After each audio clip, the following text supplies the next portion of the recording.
Many want to defend, or guards are thrown up, and there's a debate that's been going on for maybe the last 30 some odd years regarding women's position in ministry, women's conversation in ministry. Does women have a voice in ministry? How do men view women as not being important when it comes to ministry, and all of these different things? There's been a big fueling debate, which has caused a lot of separation, discord, a lot of conversation that is unhealthy. And people are jockeying and fighting for position and their right of conversation, or their right of position within ministry. My thing is this: dealing with ministry, just dealing with the Lord and the Lord revealing things.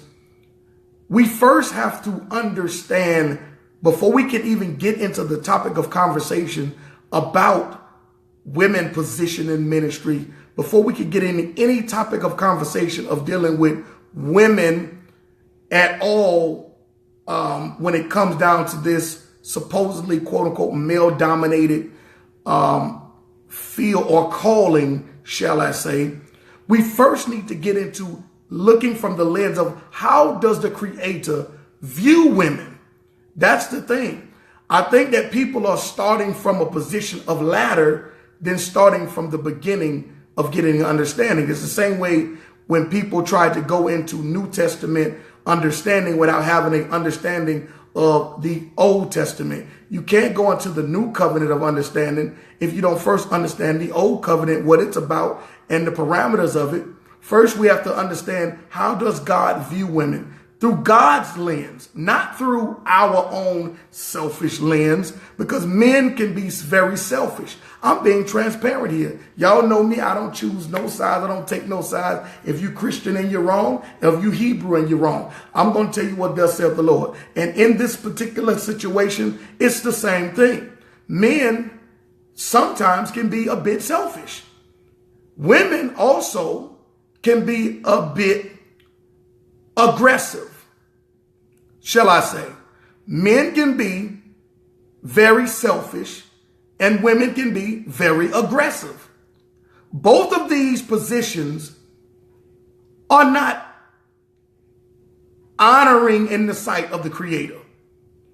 The Creator doesn't like women being extra aggressive about a position and willing to go to the measures of saying and doing whatever it takes just to justify their position of, hey, I want to lead or whatnot. Men would go to the extreme measures of trying to prove the fact that women have no position when it comes down to doing the work of God, and sometimes will bend scripture to push their position. In order for us to really understand the position of women in ministry, we first have to understand, how does God view women? Does God view women as a person or a creation that is just a notch above a slave? Or does God view the woman in great admiration as his creation as he does the man? This is the position and thing that we have to get to.